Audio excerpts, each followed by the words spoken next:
Reverend Al Sharpton.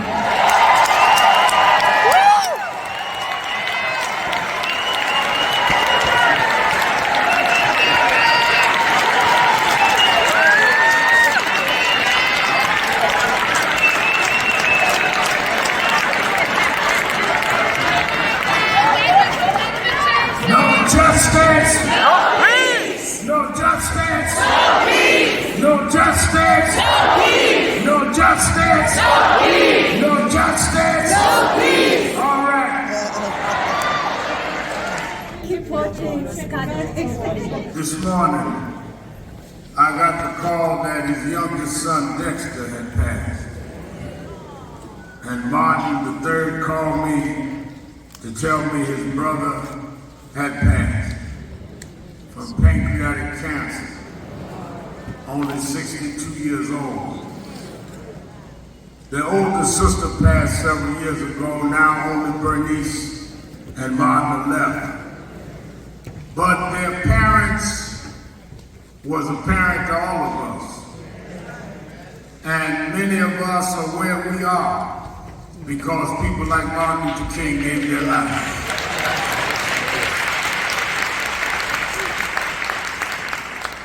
As we have this praise service, I thank God for Martin Luther King. 2 points of history that you need to know is that the last drive that Dr. King did was the Poor People's Campaign, where he wanted to bring people that were impoverished to Washington and have what they call Resurrection City. And on his way to Memphis, he came to the New York area, and he came over to Newark to meet with Imam Baraka, who was formerly known as Leroy Jones. Now, Baraka, Imam is gone, Dr. King is gone, but the mayor of New York is Imam's son, Ron Baraka. If you read the Bible, you need to know that God does not deal in confusion. He deals in continuity. For every Moses, there was a Joshua. For every David, there was a Solomon.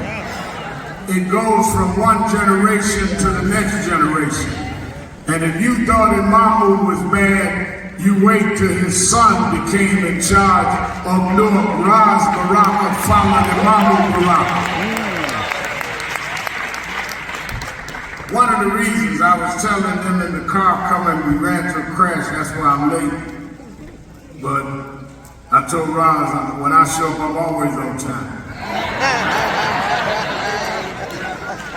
But one of the sentimental, the second history I want you to know is when I was about 17 years old, I was leading a youth group in New York National Youth Movement.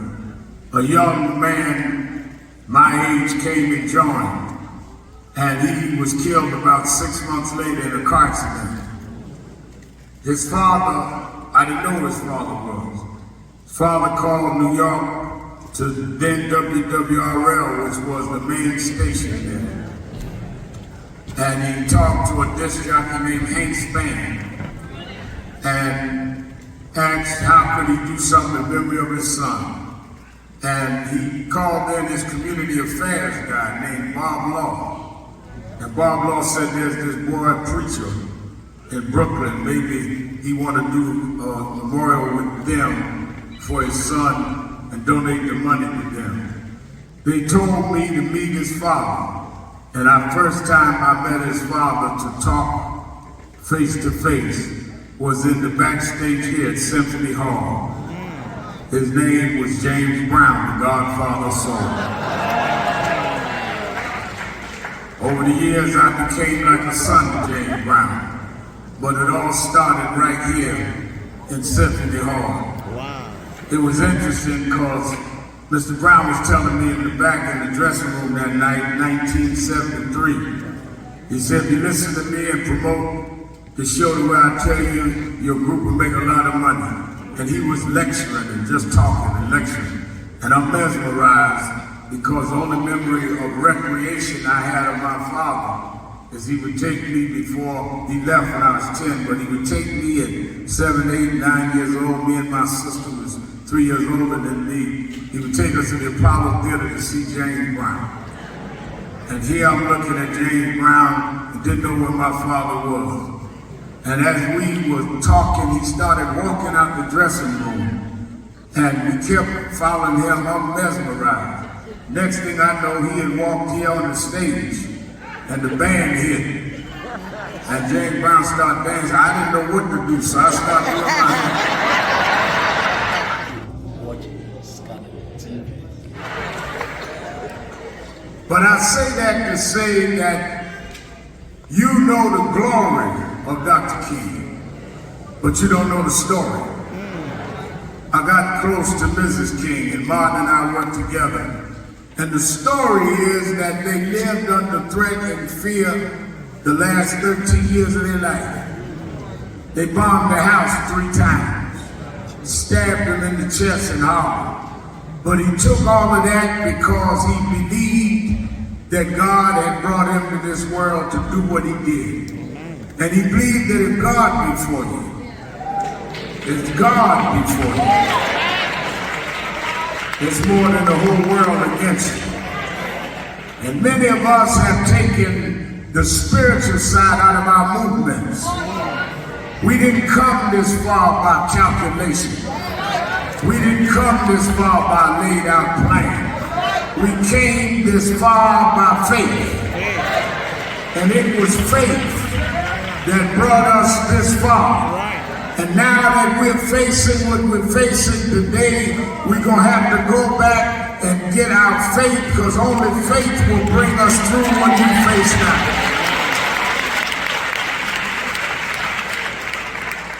Many people are panicking. They say to me every day, Reverend Al, Trump may come back and take back the rest of our rights.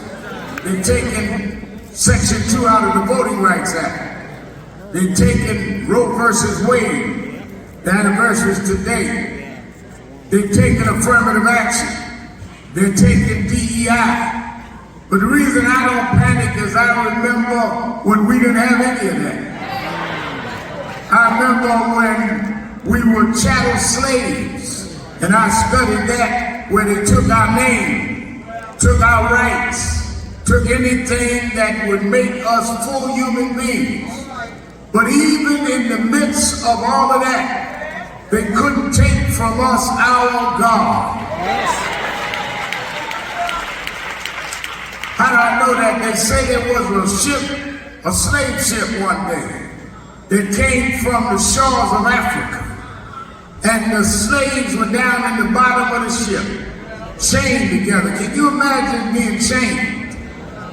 Couldn't get up, couldn't sit down. You're chained next to each other, and somebody next to you died. They died chained to you, and you had to ride all the way across the Atlantic. If you had to rest your body, you just went right there. But through all of that, the slaves kept humming some tune that they knew in Africa. And the slave trader in charge of the ship was annoyed with the melody of the tune. But they couldn't care what he was worried about. They just kept humming. That's the only thing that brought them through the torrential waters of the Atlantic Ocean. But they ran into a storm. And they say the storm tore the ship apart. And the slave trader almost felt he was going down. And as the ship settled, and it was wrecked, the oars and everything gone, he looked down in the pit of the ship, and the ship kept on gliding through. And they kept humming that same tune that he kept them hearing them hum all the way across the Atlantic. And he sat there on the side of a broken ship and wrote the lyrics to that song. Amazing grace, how sweet the sound, saved a wretch like me. I once was lost, but now I'm found, blind, but now I see. He didn't know why he wrote it. He didn't know where they came up with the melody, but what he didn't know was that it was grace. Some of y'all thought y'all made it because of your degree, but it was grace. Some of y'all thought y'all made it because of the title on your business card, but it was grace. Some of y'all thought you was a big shot and gifted, but it was grace. And just like grace brought us from slavery to where we are today, it will be grace that'll bring us on. Keep watching SkadekTV. Can you imagine not even knowing where your mother is? She sold to one state and you're sold to another. Imagine how you long to just see your relatives again. And somehow you withstood all of that. And when they finally did the Emancipation Proclamation, I was telling them the other night that they get history mixed up. Civil War was going on, fighting around slavery. Nikki Haley said it was around good government, it was around slavery. They were fighting for the right to continue to own us. And Frederick Douglass and others went to then President Abe Lincoln and said, you need to let the slaves join the Union Army. And he wouldn't do it. Finally, as the Confederate Army started going north and going further up north, and it got as close as Virginia, which wasn't far from the nation's capital, he sent for the abolitionists and said, I'm going to free the slaves to join the Union Army. And he freed only the slaves in the South. And we joined the Union Army and backed the Confederates up and defeated General Robert E. Lee and the Confederate Army. They tell our children that Lincoln freed the slaves, but the fact is the slaves freed Lincoln.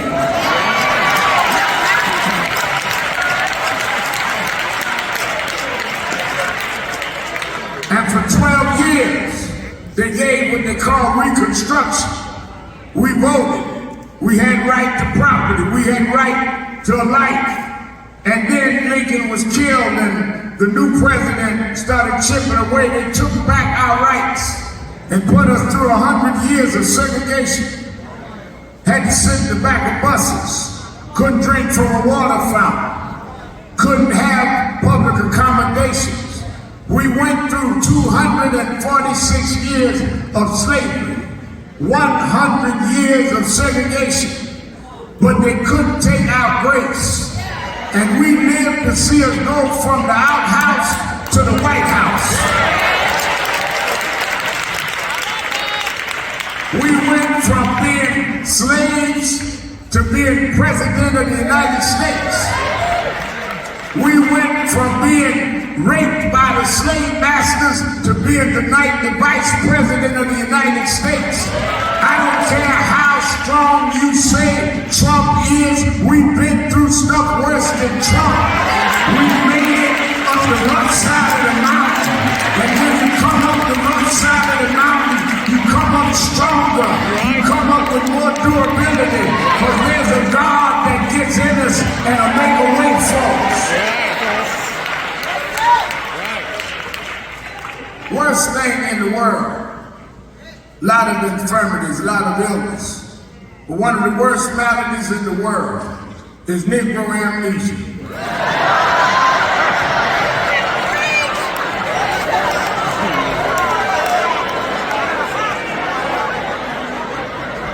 Blacks forgetting where they come from.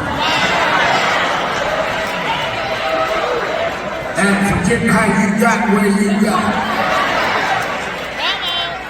I often tell Mayor Ross, I was debating a guy one night, called himself a black conservative. And he looked at me and said, Reverend Sharpton, I don't believe in all that marching and protesting y'all do. Look at my resume. I went to the right schools. I'm a member of the right fraternities. I'm in the right clubs, private social clubs. He said, civil rights didn't make me. Look at my resume. Civil rights didn't make me. Read my resume. I took his resume, I said, you're right, you went to the right schools, you remember the right fraternities, you part of the right private clubs, and I'll even stipulate you're right that civil rights didn't write your resume, but civil rights made somebody read your resume.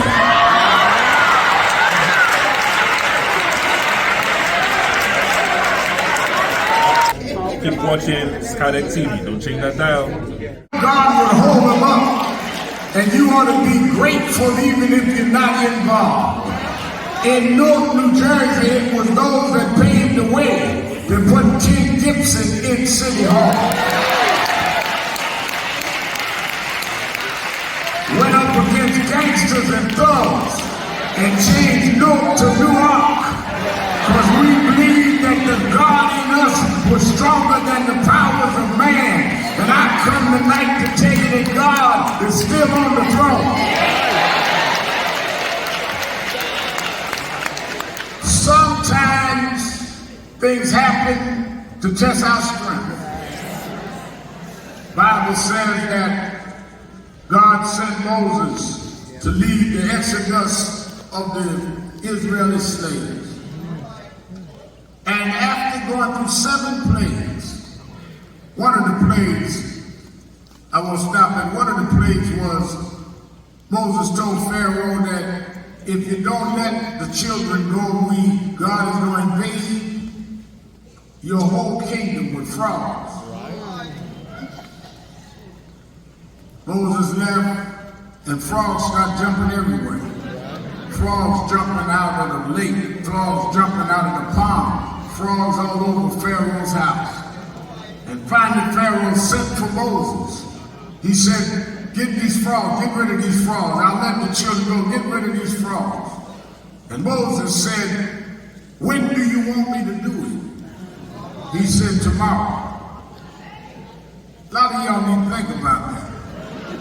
Because, a lot of preachers preach through the 7 and never stop at that. I stopped at that, it bothered me. Why, if you were being invaded with frogs, why would you say get rid of them tomorrow? Because Pharaoh wanted one more night with the frogs. Well, my message to you tonight is some of you have weaknesses. Could be whatever weakness you know you have.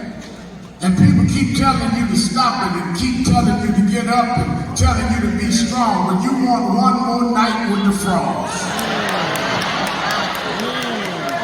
You need to let your frog go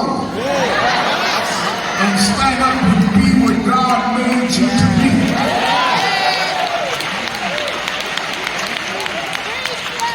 Like blacks that are robbing each other, and yet they bow when whites walk by them on Broad Street.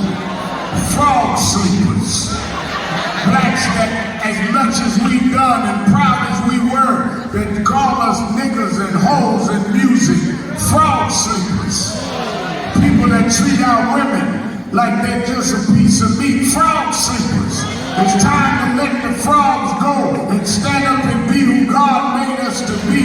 Nobody in the world been through what we've been through, but we're still here. Right. The story of Dr. King and the celebration of Dr. King is no matter what you do to us, you can't stop us. No matter what we've been through, we got through. No matter how hard it was, we found a way to get through, because God made something in us that'll be stronger than the world that we're around. When Daddy left and Mama raised us on welfare, food stamps. A lot of folk be talking about food stamps, but they just front. Somebody tell me, Reverend, I know what you're talking about. I was on food stamps too. I said, really? He said, yeah. I said, what color was your food stamp for you?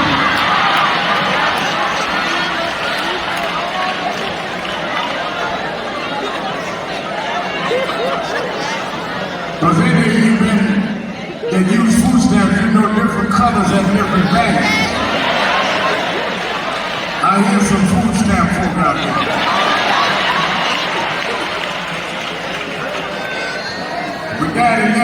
mama lost our business and lost her car, and lost everything. And I moved with my mother. I was 10 years old. We moved, my mother and sister and I, to the Albany Projects in Brooklyn. And then over to Sharpton and Livonia in Brownsville. And I used to walk into the subway every morning. And all the way to the subway, Mama would tell me, don't worry about life is not where you start. Life is where you end.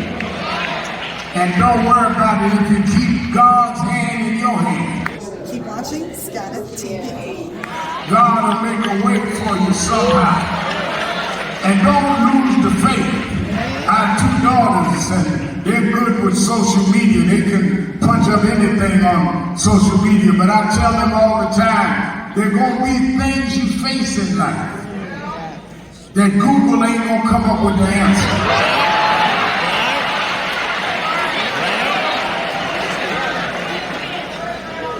You're going to face some trouble that you ain't going to be able to go to Yahoo to find out what to do. And that's where faith creeps in. Faith is not the end of a calculated plan. Faith is not what you could figure out. Faith is when it don't make sense. When you can't see your way. When it seems like the world is closing in on you. But you say deep down in your heart, and we come this far by faith, leaning on the Lord, trusting in His holy word. He never failed us yet. So don't worry, get yourself organized, get yourself ready. We're going to win all over again. Sometime like God tested Moses, He'll test us. Don't worry about Trump, he's only a test. The harder he comes at us, the stronger we gonna get.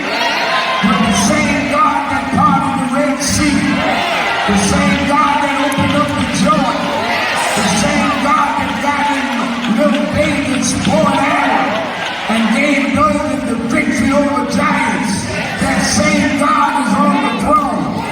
Watch what God does this year. If we stand up, God has the power. God is still in charge. Yes, He is. Yes, He is. That's why I wanted to be part of this praise service. Because Dr. King never lost his praise. April 3rd, 1968, he was in Memphis. They were boycotting and striking for garbage workers. Dr. King was staying at a black motel called the Lorraine Motel. He said he wasn't feeling good. He didn't want to go to the rally that night. He told his vice president, Ralph Abernathy, you go speak, Ralph. He took young Jesse Jackson with him. Jesse mentioned me, and Jesse told me that when they got to Mason Temple, where the rally was that night, place was packed. They were surprised because it was a big storm in Memphis that night. And they went to the payphone, wasn't cell phones in those days. And they called back to the Lorraine and said, Dr. King, you need to come. There are hundreds of people here, they want to see you. And the reason I know King never gave up is he got in a car by himself, went to the church that night. And that's the night he talked about, he'd been to the mountaintop. And he looked over and he seen the promised land. And he told us he didn't know less than 24 hours later he'd be dead. He said, I may not get there with you, but we as a people would get to the promised land. And we lived lives that Dr. King could have never seen, but I believe when he looked over that mountaintop, that God told him that he would make a way.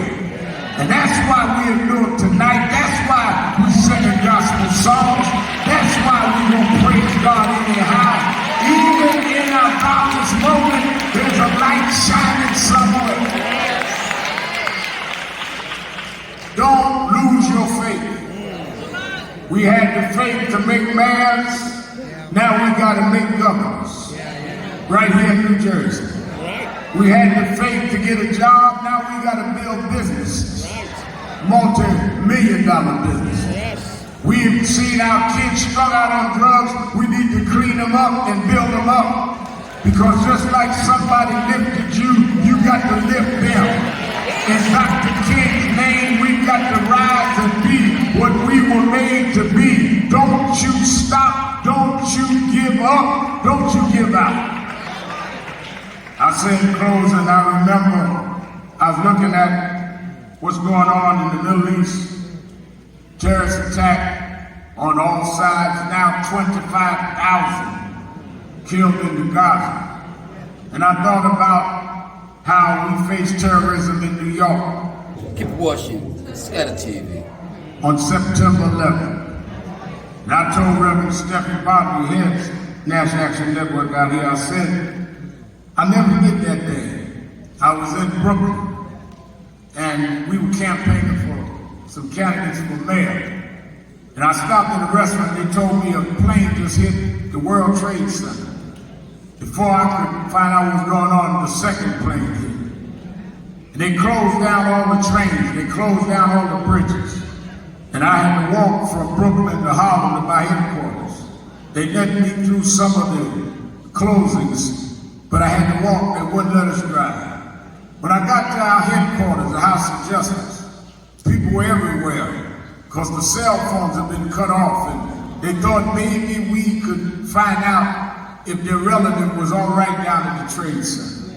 We didn't know if there was going to be another attack than 2 planes. We didn't know if there were more planes coming. And they wanted me to say something to encourage them. A couple of my assistants said, Reverend, give them some strength. And I've been preaching since I was a little boy in the Church of God in Christ. But this is the first time I didn't know what to say. I went in my office and I sat down and I'm trying to figure out what to say, but I was rattled myself. But I remember for some reason an old preacher told me a story. And I did what that old preacher did. He said, Al, I faced a situation and I sat down and I took out my Bible. He said, and I thought about how one night I was reading a novel, and the novel was so intriguing. I read the first 3 chapters, and I looked at the clock. It was a Saturday night. I had to preach the early service the next morning. And I said, I better go to sleep.